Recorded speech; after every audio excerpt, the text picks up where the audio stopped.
Olá, amigos do Milk News, estamos mais uma vez iniciando mais uma edição, essa agora a de número 68, é isso? Confere? Edição 68 do nosso Milk News TV, sempre contando com a participação de vocês.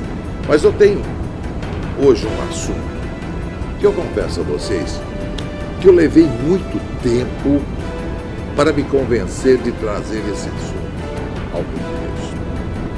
Trata-se de um assunto muito delicado, trata-se de um assunto muito próprio para ser usado sensacionalisticamente, e não é o nosso caso.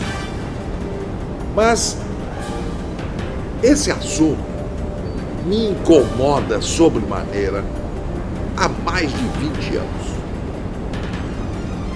Há 20 anos, mais ou menos, eu trabalhava num programa de televisão de grande audiência, televisão do SBT, em São Paulo, quando eu fui escalado para fazer uma cobertura do desaparecimento de uma criança no estado do Paraná, mais precisamente na cidade de Curitiba.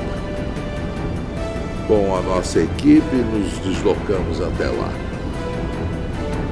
Comigo trabalhou o cinegrafista, repórter cinematográfico Paulo Geminiani.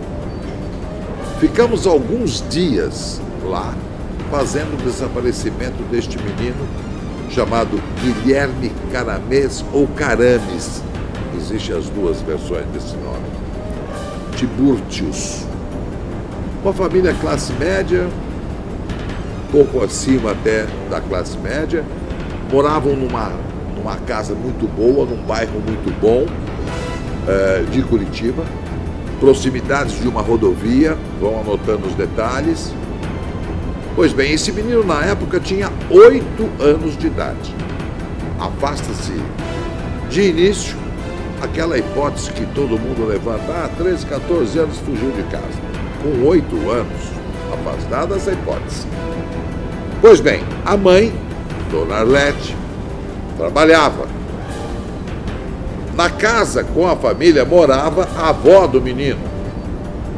Quando a mãe saía para trabalhar, o pai naturalmente já tinha saído, não tinha para almoçar, a avó ficava responsável para encaminhar este garoto para o ônibus escolar, que vinha buscá-lo na porta de casa.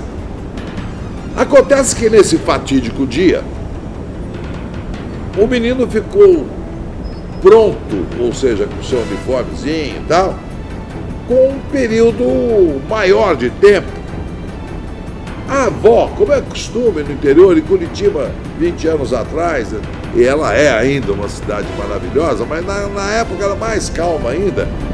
E então o que a avó fez? Foi para frente da casa, tomar um sol, aguardando a chegada do ônibus. Acompanha o raciocínio comigo.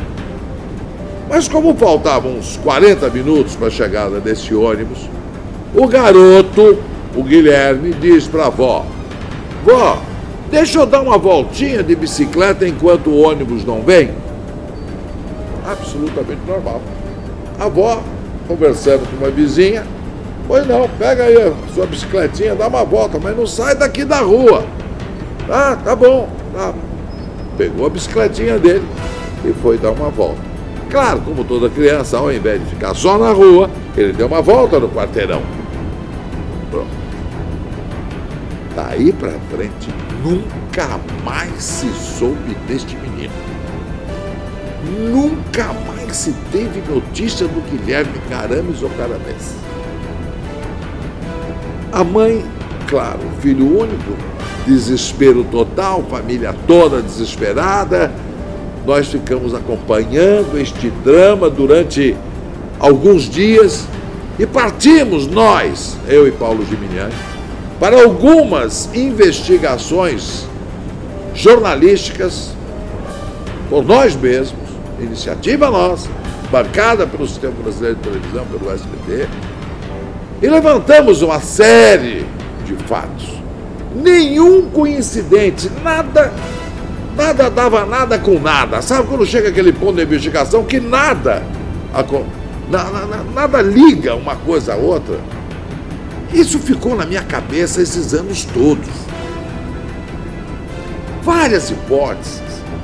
Chegamos depois aí até a divisa com o Paraguai, algumas pistas. Surgiu lá um médico, um suposto médico boliviano. Fomos atrás, fizemos todo um trabalho. A mãe, Dona Arlete, criou uma associação e ela deu realmente uma ênfase maior para o negócio de desaparecimento. Mas o que eu quero chegar, e isso é que me incomoda sobremaneira, e eu tenho muito cuidado porque eu não estou aqui para fazer sensacionalismo, primeiro. Segundo, não faria com o caso de 20 anos atrás. Terceiro, não é o escopo do nosso programa, nem o meu feitio. Por isso, então, às vezes eu fico meio retraído, mas eu não posso, nesse momento, deixar de trazer alguma coisa daquilo que a gente conheceu. Uma determinada testemunha, ao longo desse tempo, chegou uma história absurda. E aí o meu temor, eu não quero criar alguma coisa fantasiosa. Mas me disse uma pessoa, claro, que não se identificou, foi telefonicamente, já faz alguns anos, que essa pessoa, conheceu um médico, coincidentemente, dizia ele, não era brasileiro, né? E ele não sabia, falava castelhano, ele não sabia estabelecer qual era a nacionalidade, mas vejam, isso liga com aquela história lá do início do médico boliviano, poderia ser boliviano também, e que a missão deste médico era vir até o Paraguai, que faz fronteira com o Brasil e todos sabem. Curitiba fica próximo dessa fronteira. A missão desse médico, desse monstro, se é que é verdade, se é que existiu, que tem muita fantasia em torno disso, contratando pessoas para sequestrarem ou raptarem crianças brasileiras que, passando o limite ali de Cidade del Leste, na época Puerto Stroessner, ali seriam elas submetidas à extirpação de órgãos. Esse fato já chegou a ser... Mas a gente tem uma coisa mais ou menos concreta. Ele me dizia que quem estava encomendando, no caso dele, da denúncia dele, desse anônimo, que era um sheik, um poderoso do mundo árabe, cujo neto estava com uma doença gravíssima e precisava ser submetido a um transplante. Soube ele lá na Arábia que existia essa pessoa aqui na América do Sul e ele não quis nem saber, eu quero o órgão, como vocês vão trazer esse órgão para cá? E dinheiro não era o problema deste órgão. Foi feita essa encomenda, segundo esse denunciante, e esse órgão chegou aos Emirados. Esta criança foi submetida a um transplante. Claro que a criança doadora morreu, porque era mais de um órgão, inclusive me parece que até coração. Isso me incomodou ao longo desses anos todos. Eu fiquei com isso na cabeça, tentando, vez por outra, levantar alguma informação. Em Brasília, um deputado federal, se não me engano, do estado de Minas Gerais, chegou a pedir até uma CPI anos atrás. Não sei se ele foi reeleito, se não foi. Até gostaria, se alguém conheceu esse deputado, para ver se entra em contato conosco. Vamos tentar mexer nesse caso. E por que agora mexer? Primeiro que esse canal de comunicação nosso não vai ter nenhum interesse para nos calar a boca. Que eu acho que a imprensa, eu não sei se de medo de se tornar sensacionalista, eu não sei se alguma razão não dá a devida cobertura para o excesso cada vez maior, o número de crianças desaparecidas. Eu já nem falo, minha gente, de 13, 14, 15 anos, que tem a maioria realmente é fuga, que saiu de casa e tal. Eu estou dizendo de uma faixa etária abaixo de 8 anos de idade. Aí não é caso de namorinho, né? Por favor. Sabe, tem criança de 4, de 5, de 3. Existe aquelas que são os bebês. Bebês a gente sabe. Bebê, ele é, quando acontece isso, ele é raptado, é mais aquele problema de maternidade, a mãe que não conseguiu ser mãe, vai lá, rapta uma criança, ou sequestra uma criança. Isso é muito comum. Isso logo se esclarece, a pessoa cai na razão, devolve a criança. Eu estou dizendo daquela faixa, 2, 3 anos, até os 8. E o número é enorme. E a coisa fica meio que abafada, meio calada. Nós temos várias fotos, nós temos aí uma série de informações. Eu vou tentar trazer aqui para vocês isso. Existe a Rede Nacional de Identificação e Localização de Crianças Desaparecidas. O governo federal tomou essa medida através da Secretaria dos Direitos Humanos, diante do número enorme de casos. E por que tem aumentado? Porque hoje existe a facilidade que não havia no tempo do Guilherme Carames, que é a internet, agravado pelos pedófilos. A cada dia tem casos de pedofilia via internet ou não. Esses pedófilos estão ligados a esse tipo de problema. Então, porque, vejam bem,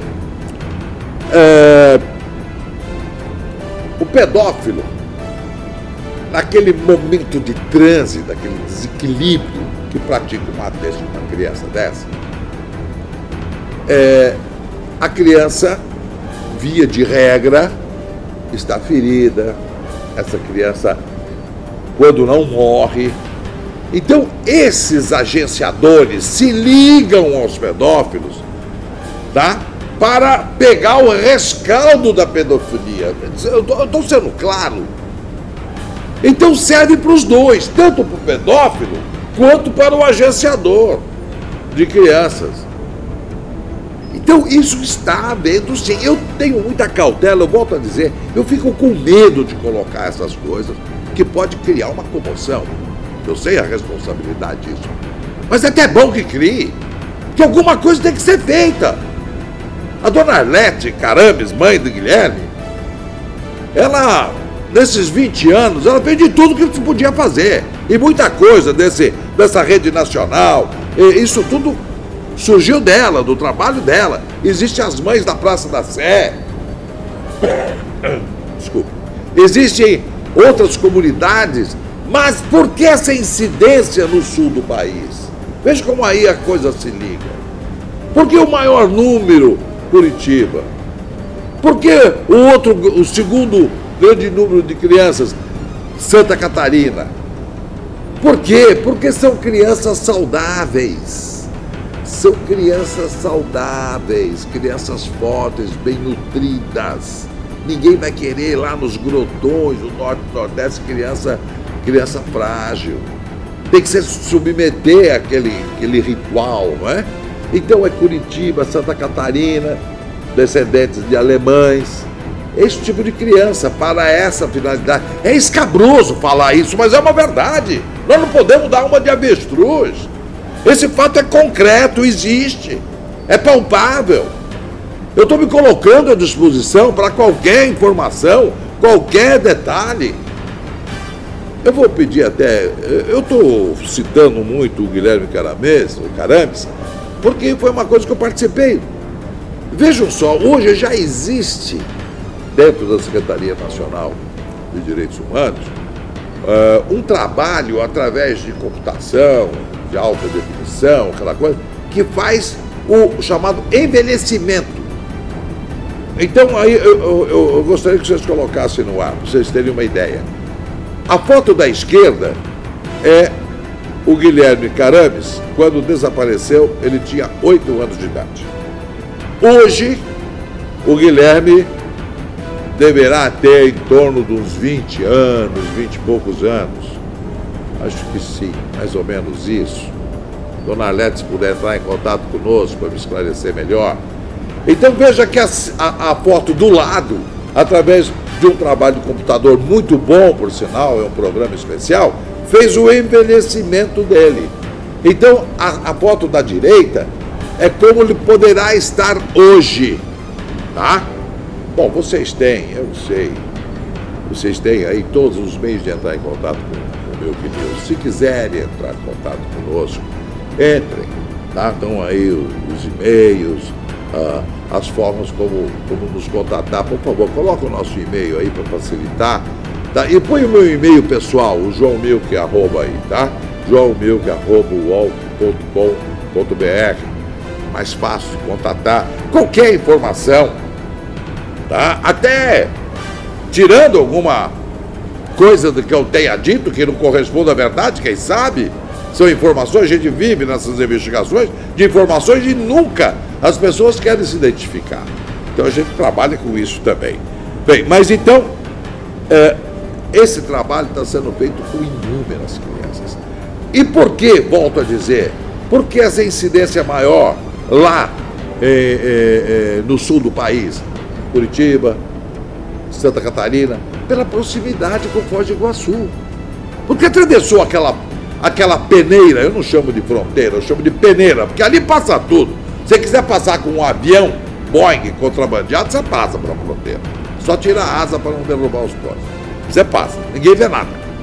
Ali passar com uma criança num porta-mala, você, até no colo, você passa com a criança que ninguém vai te perguntar. Então ali essa proximidade também é um outro fator que facilita e explica por que essa incidência é maior. Bom, Serviço de Crianças Desaparecidas de Curitiba. Se quiserem, põe aí, põe o GC para mim. 41 é o DDD de Curitiba, 3224-6822. Se não quiser entrar em contato conosco, entre com o Serviço de Crianças. Foi criado um serviço especial de crianças desaparecidas. Então, vejam bem, não é uma coisa assim que não existe mais. Pelo contrário, existe. Eu já disse, um outro aspecto aí é muito importante. É necessário.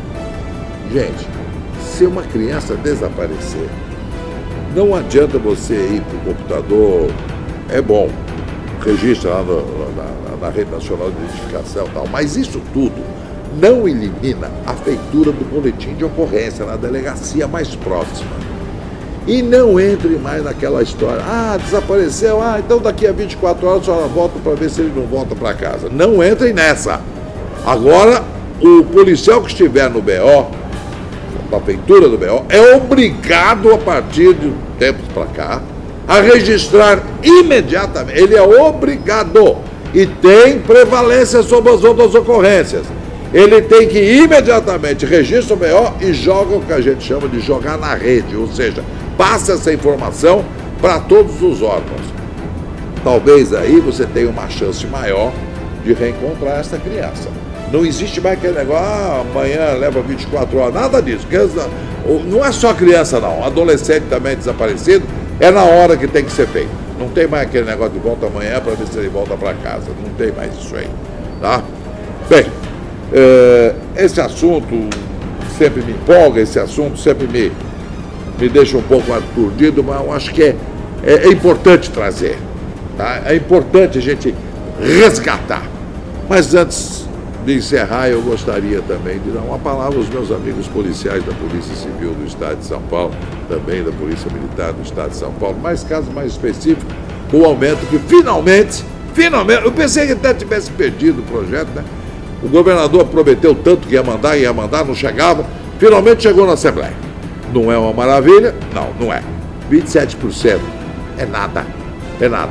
Mas eu conversei com uma pessoa até ligada à CUT, sabe? O pessoal do PT mesmo.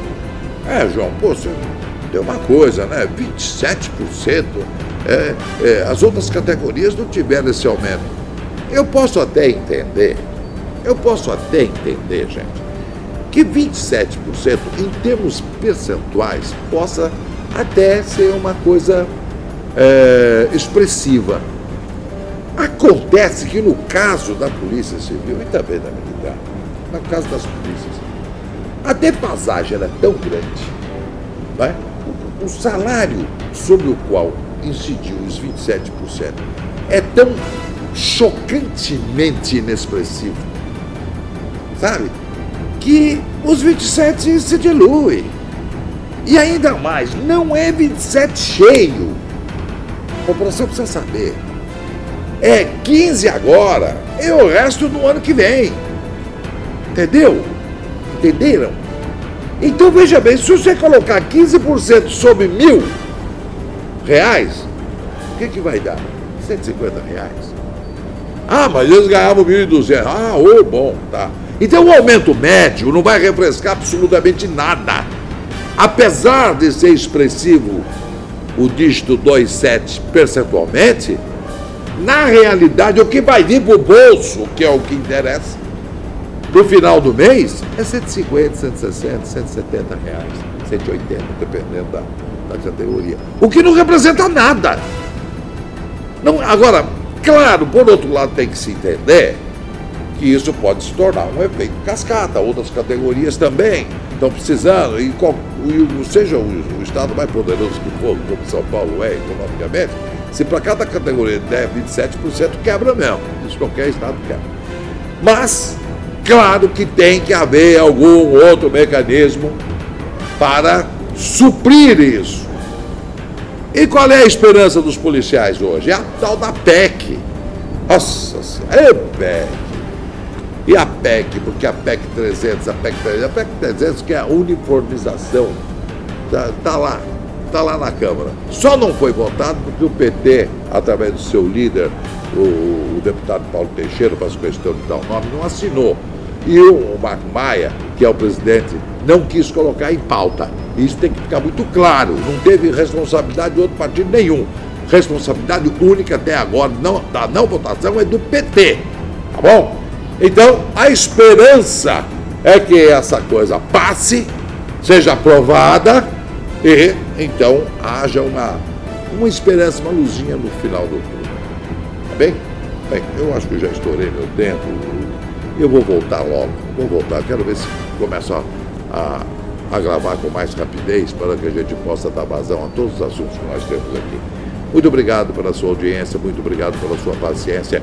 Continuo contando com vocês, por favor, nos ajude, comunique com seus amigos, né? Ponha lá na sua relação de contatos, divulgue o Milk News. É um canal que aqui a gente toca nos assuntos que a imprensa, por razões várias, não se incomoda. Muito obrigado a vocês, até a semana que vem.